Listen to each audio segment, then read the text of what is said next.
뉴스 정면 승부 3부 시작합니다. 박근혜 대통령과 여야 원내대표가 오늘 오자회동을 가졌습니다.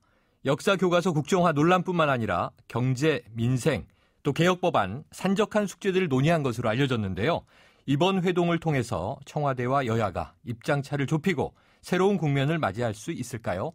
잠시 후에 새누리당 대변인 신의진 의원과 함께 또 새정치민주연합은 원내대변인 박수현 의원을 연결해서 이야기 나눠보도록 합니다. 계속해서 여러분 의견은요. 문자 샵 0945로 보내주시고요. 짧은 문자 50원, 긴 문자 100원에 정보 이용료가 있습니다.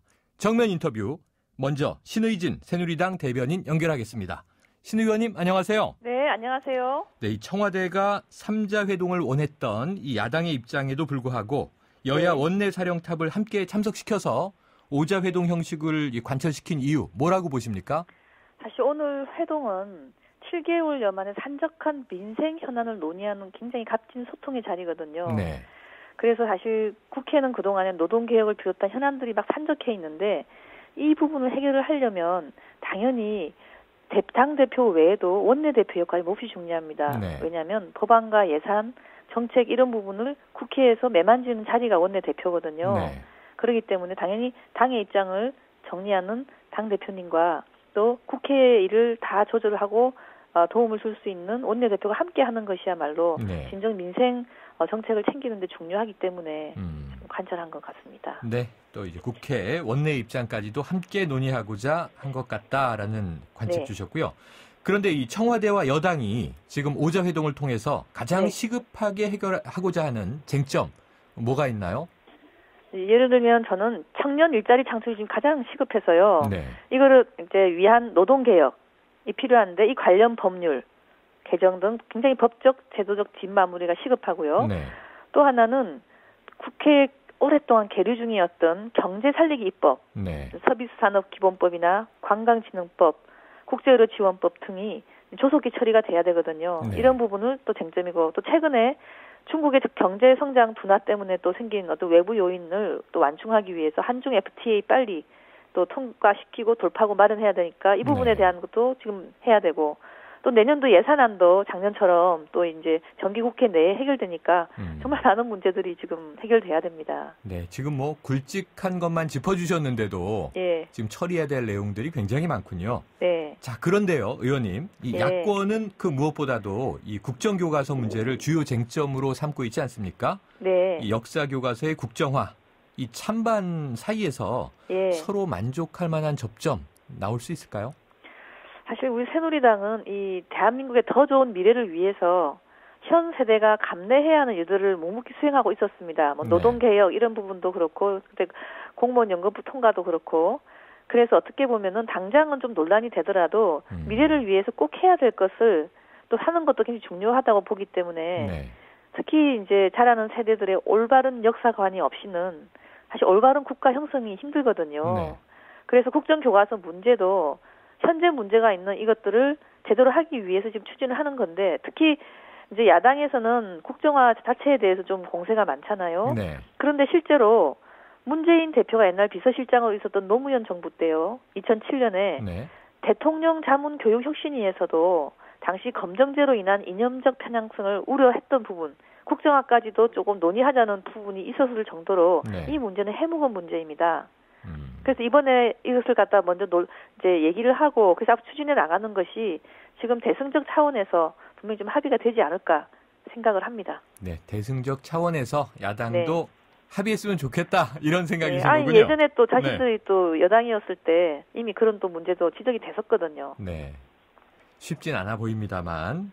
자, 이번 그 5자 회동으로요, 이 산적해 있는 현안들, 뭐 이 1시간 반을 좀 넘기고 끝났는데요. 네. 이 모든 문제 해결이 어렵겠지만 과연 좀 여야 간 소통, 네. 민생과 국정 문제에 대해서 협력의 물꼬 틀 수 있을 걸로 보십니까? 그렇죠. 오늘 5자 회동은 실은 공감대 형성하기 위한 자리였는데요. 네.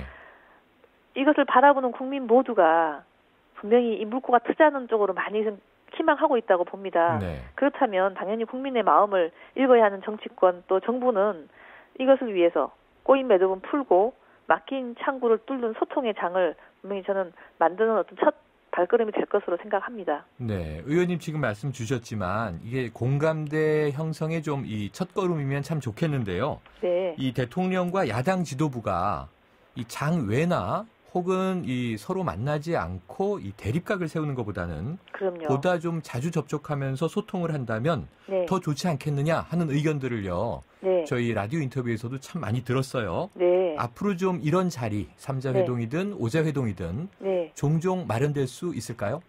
저는 국민들이 그런 것을 많이 바라기 때문에 네. 당연히 저는 국민들 바람대로 저는 사실 정치는 흘러간다고 생각을 하거든요. 네. 길게 보면은 예. 그래서 그런 쪽도 상당히 희망적으로 생각합니다. 네, 그럼 아무래도 좀 이 청와대나 여당 쪽에서 이런 자리를 좀 자주 주선하셔야 되겠네요. 네, 노력을 해야 되겠습니다. 네, 그럼 이제 오늘 이 5자 회동의 자리는 이제 공감대를 만들기 위한 자리였다 말씀 네. 주셨는데요. 5자 회동 이후 앞으로의 전국 좀 어떻게 흘러갈까요? 혹은 또 예측도 말씀 주시고요. 어떻게 흘러가야만 할까요? 실은 전국은요, 지금 국정감사 이후에 지적됐던 모든 상황들을 네. 다 예산에 담고 정책에 담아서 올해 정기국회가 제대로 일하는 국회로 끝나는 것은 가장 중요하다고 생각합니다. 네. 이 부분이 없이는 청년 일자리 창출도 너무 힘들 것이고 현재 경제가 침체되어 있는 부분 살리기가 쉽지 않습니다. 네. 그래서 일하는 국회로 돌아가는 것이 전 정치권의 가장 지엄한 책임이라고 생각합니다. 네. 자, 처음에 말씀 주실 때 지금 현재 이 박근혜 정부 그리고 새누리당이 이제 걸어온 발걸음이 당장은 논란이 되더라도 이제 국가적인 대사를 묵묵히 수행해왔다 이런 말씀 주셨잖아요. 네. 지금 보면은 새누리당에서 최근에 네. 이 저출산 고령화 대책 관련해서요. 네. 그 학제 개편 문제 어제부터 나오지 않았습니까? 예, 예. 이게 지금 교육부는 조금 난색이 있는 것 같은데 네네. 어떻게 풀려갈 걸로 보세요? 저는 어제 그 안은 네. 아닐 뿐이라고 생각을 합니다. 아니다. 우선. 그럼요. 그것은 네. 너무 이제 빨리 추진되는 걸로는 아닌 것 같고 일단 그런 안들을 의논하고 하는 부분들은 앞으로 길게 남아 있기 때문에 네. 하지만 그런 것들을 좀 얘기를 미리 한 이유 중에 하나는 그만큼 저출산 지금 대책이 시급하기 때문이라고 생각을 합니다. 네. 하지만 그렇다고 해서 어떤 논의 자리도 안 끝내고 또 전문적인 부분도 해결해야 되고 네. 그런 것들이 당연히 있었기 때문에 그것이 그대로 실천이 바로 되고 그거는 아닌 걸로 좀 알고 있습니다. 네, 그렇군요. 우선은 안으로 나온 것이고 네. 주무부처인 교육부와 조금 더 심도 깊은 논의들을 계속 하셔야 되겠네요. 여론도 중요하고요. 실제로 네. 또 그 실현 가능성, 비용의 문제 다 체크를 해보는 게 좀 필요하다고 생각합니다. 네, 이제 앞두고 있는 예산안 문제를 필두로 해서 올해 네. 마무리 잘 해야 되는데 신 의원님 말씀 주신 대로 이 네. 일하는 국회의 모습 좀 보게 되기를 기대하겠습니다. 네. 오늘 말씀 감사합니다. 네. 지금까지 새누리당 대변인을 맡고 있는 신의진 의원이었습니다.